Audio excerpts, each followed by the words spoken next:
We have multiple very interesting Toronto Raptors trade updates to discuss, as while this team has a ton of young talent, they're in a very interesting spot. Bobby Webster has to decide between who's going to be getting rotation minutes at that two-guard position. The roster's fairly expensive, so you don't want to be in that luxury tax areas. And now a Raptors insider has dropped very revealing details in terms of the Toronto Raptors trade plans, in terms of who's expected to be in the upper echelon of the rotation entering this season, and who's expected to actually be on the roster given day one, given how many strong and talented guards this team currently has in the mix. So we're going to break down what's going on with the Toronto Raptors plans in terms of trades, free agencies, and signings, and what we can expect in terms of some internal competition out on the wings for this Toronto Raptors group, because frankly, there are a lot of people competing for actual minutes this upcoming season. So lots of stuff to break down in this video. Before we do, folks, again, I want to thank everyone that's been supporting the channel as of late, and the 38,649 of us that are here in this Raptors Digest community. But folks,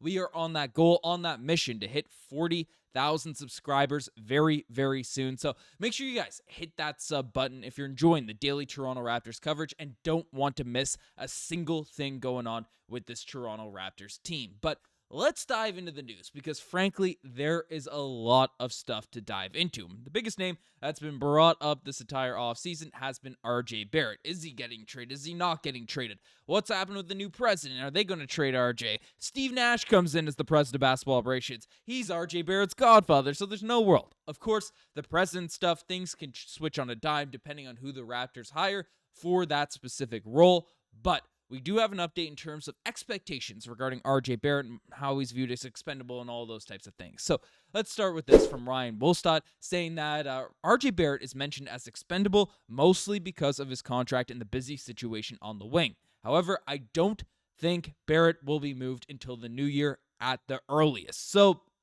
that is interesting regarding RJ Barrett, because we've heard from guys like Jake Fisher, Brian Windhorst. The Raptors are very active in trying to make moves. RJ Barrett and Immanuel Quickley are out there on the trade block in terms of trade negotiations and status and all of those types of things. However, Wolstad has come out and essentially said at this point doesn't expect RJ Barrett to be traded till at least the new year, which is it makes me happy as someone that has come out and been adamant, at least on giving this team a group, not trading RJ Barrett for nothing, the salary dump and stuff, because frankly, RJ Barrett's one of the more underrated players in the league at this point. I get the advanced stats, I get all that, but he's an effective three-point shooter. He knocks down a high volume out there in the corners. 21, 5, and 6 on a team that was really dysfunctional last season. You can't deny those are really solid, promising numbers for a 24-year-old basketball player. So I'm happy the Raptors are at least going to see this group play out. Again, if things are messy, if we're really bad starting off the season, then again, my tone will shift in terms of trades, in terms of moves, in terms of all this. But yes, I get our roster's currently expensive. Yes, I get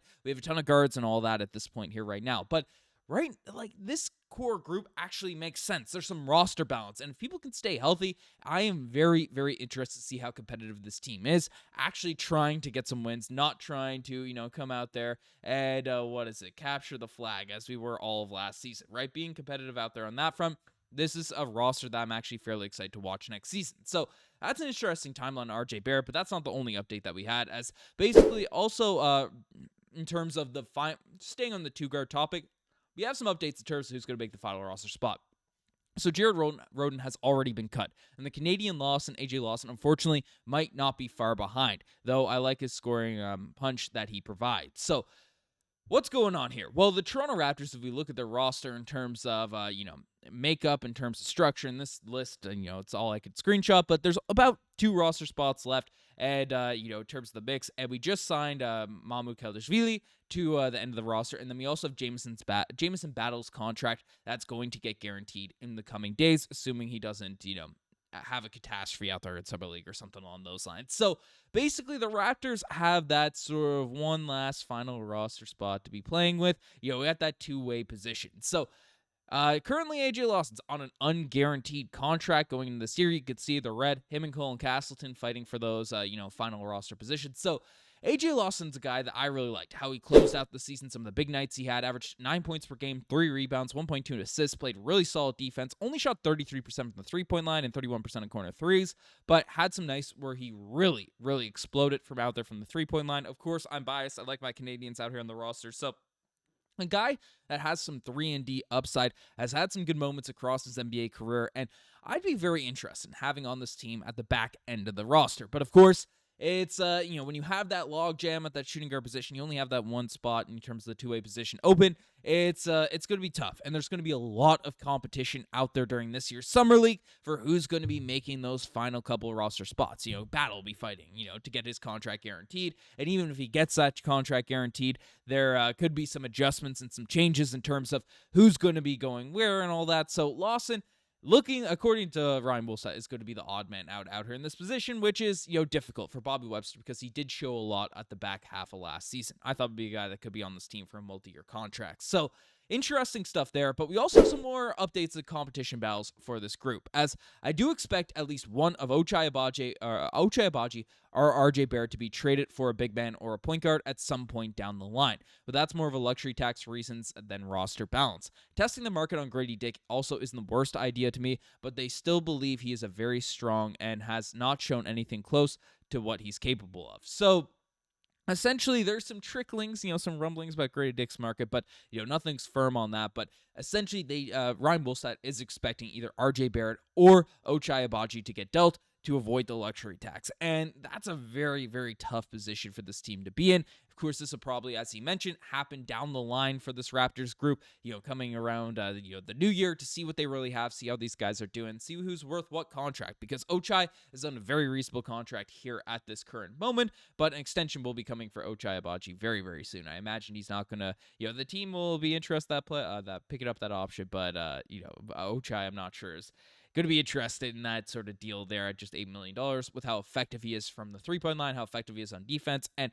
I really like Ochai Agbaji, especially kind of fits that two-way mold defensively and is a nice fit on this Toronto Raptors group. So, Ochai Agbaji or RJ Barrett getting dealt is very, very interesting to me for the Raptors trying to get under that cap situation. And then also we had an update in terms of, Ja'Kobe Poeltl, as management loves Ja'Kobe Poeltl and was thrilled that he slipped to them last season in the NBA draft. He had a strong finish to the year, and if he dominates in Vegas, which could happen, he'd have a good momentum heading into camp. Unlike last year where he picked up injuries with his at the start of the season with his 2 shoulder injuries. Unless Gradey Dick has a big camp, there's no reason that Poeltl won't be ahead of him. And by the end of the year, he looked like a better NBA player than Dick, with defense being the most obvious difference between the two. Now, this is a very interesting, and frankly, I think this is going to be one of the more polarizing things amongst the Raptors fans over the next couple of seasons is, who deserves more run, who's the more deserving backup guard out there for this team, who should be in the starting lineup if the Raptors do make trades, do make moves. Ochai Agbaji,